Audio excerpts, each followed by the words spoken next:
I start to think about other areas where I might wander.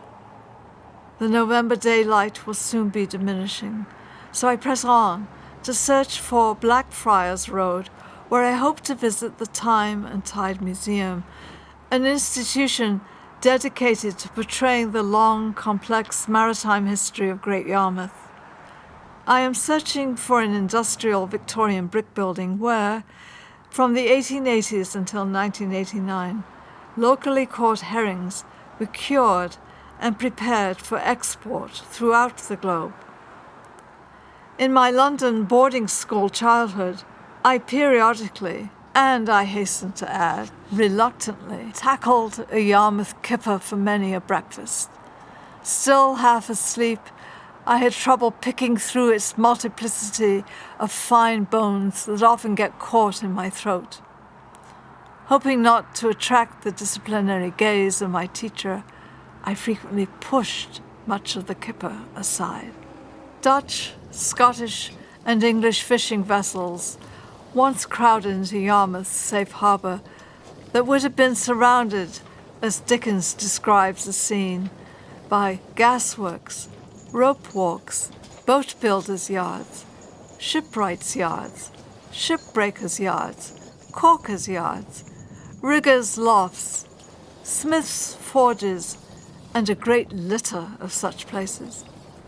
Nearby, local women, as well as the Scotties, who had moved from Scotland by train to Yarmouth for work in the herring industry, laboured, gutting with deft hands and sharp knives, and preparing the catch for curing, packing, and pickling.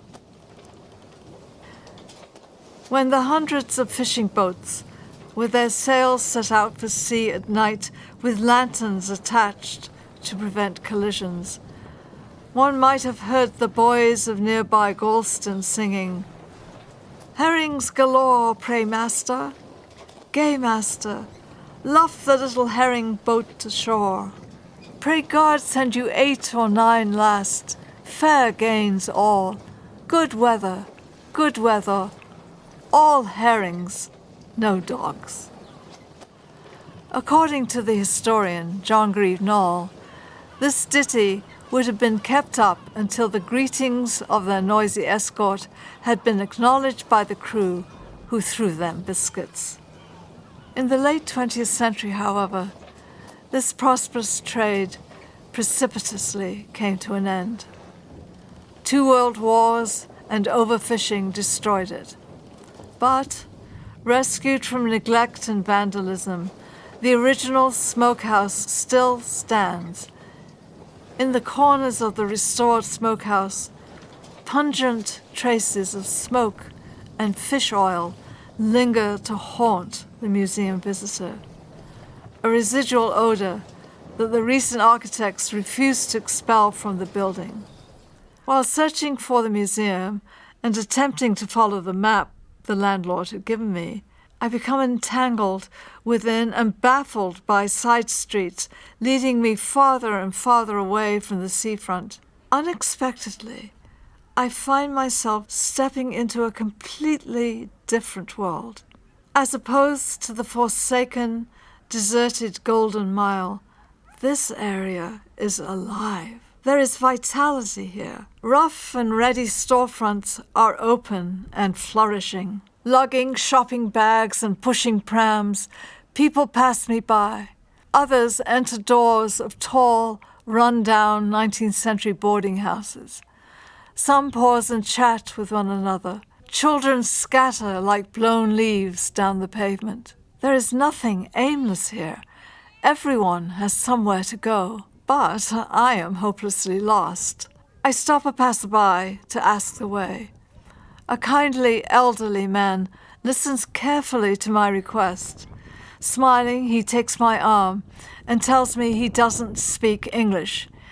He leads me to a cafe and gently gestures that I can get directions here. I soon realize that I have wandered into an impoverished district of Great Yarmouth that is almost entirely Portuguese-speaking.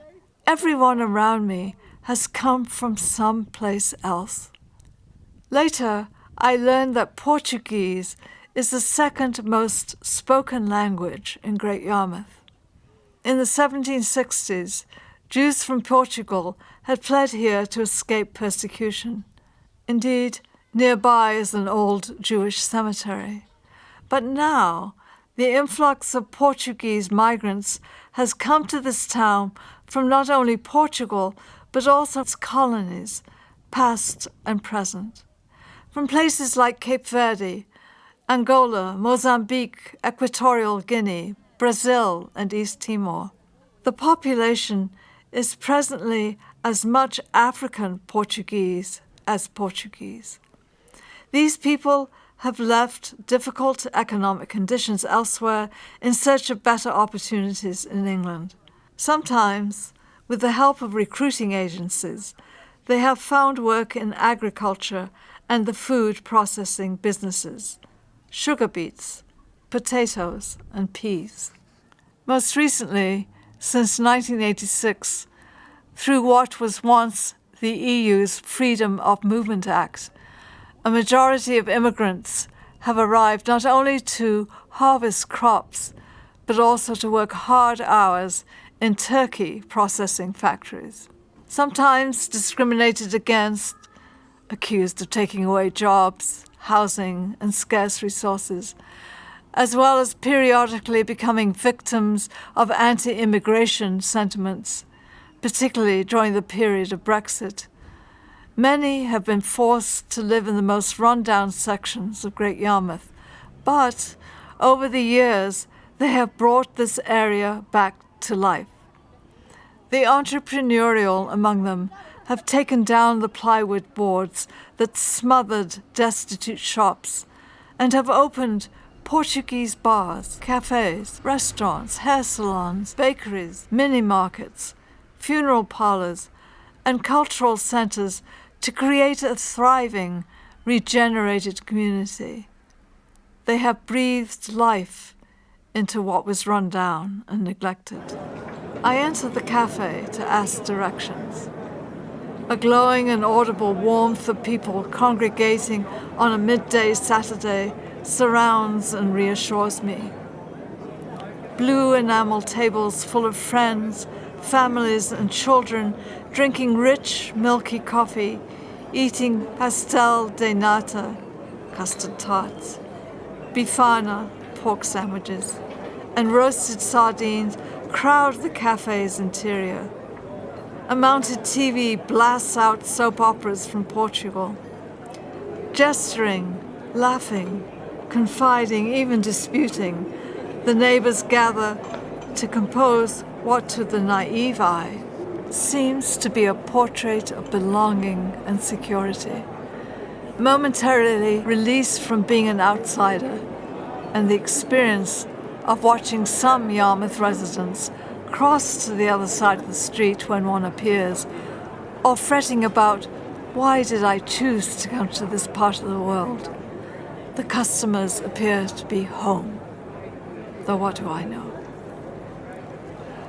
I indulge in a custard tart, and speaking as loudly as I can over the clatter of dishes and dinner voices, I ask a person behind the counter how I might find the Time and Tide Museum. She leads me out and generously walks me most of the way.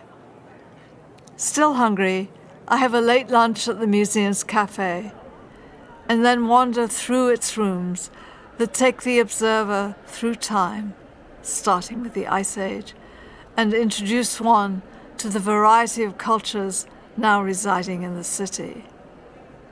For an hour or two, I walk by severed bits and pieces of the past, including so-called amputated waxed arms and hands displaying marine tattoo artists' work. The extended fingers are tempting to reach and hold. A sign begs visitors not to touch.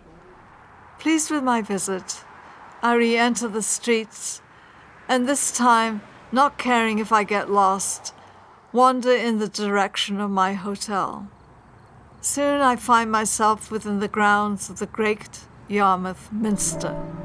Erected originally in 1101, St. Nicholas is an imposing edifice that my landlord had proudly told me over breakfast is the third largest parish church in England.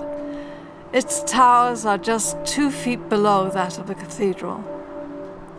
The sinking light of late afternoon casts lugubrious shadows across its locked Norman entrance. I carry on and walk through its cemetery, occasionally pausing to stare at some barely legible inscription. I ghoulishly wonder if I might find the grave from which in the 1820s Thomas Smith, a professional resurrectionist, stole a female body. For half a mile, a paved path cuts through the grounds that have been purposefully allowed to grow wild. The resulting tangle of grasses and branches offers shelter to the wildlife that finds refuge among the weeds, the stooped trees, and erect evergreens. A late afternoon breeze brushes the undergrowth. A young mother, pushing a stroller carrying new life, passes me by. Their presence in the cemetery tenders yet one more example of the jumble of decay and revival that has dogged me ever since leaving the First Down Hotel early this morning. Throughout the day, my walk has repeatedly taken me through contradictory visions of emptiness and fullness, past structures that were once splendid, later ruined, and eventually restored to attain, for better or worse, some sort of new life. I have trod through neighborhoods that have declined and then revived, and now I am strolling past a minster that has suffered damage, been altered, and then rebuilt in 1962. During the Second World War, the church was bombed and gutted by fire. Even the insects, birds, and rabbits buzzing, flitting, and burrowing among the tombstones in this minster's graveyard are reminders of this pervasive and repetitive pattern of loss and renewal. The diagonal path leads me almost back to the lone beach where many hours ago I had begun my day. The sun begins to sink behind lowering dark clouds, drifting in columns to finish the day. A dark haze descends over the beach. A pale full moon beckons the coming of an early night. I reach the doors of my hotel just as light disappears. If I were Charles Dickens, this is the time I would be leaving my room in the Royal Hotel on Waterloo Road and beginning one of my night walks. In early January 1849, Dickens, who had come to Great Yarmouth to gather material for his David Copperfield, walked south along the coast to Lowestoft through the dark of night and back the following day, a distance of nearly 30 miles. During these rambles, he tempered his sleeplessness. But I am not Dickens. I climb the stairs and soon lose consciousness in my sloping, slightly uncomfortable bed.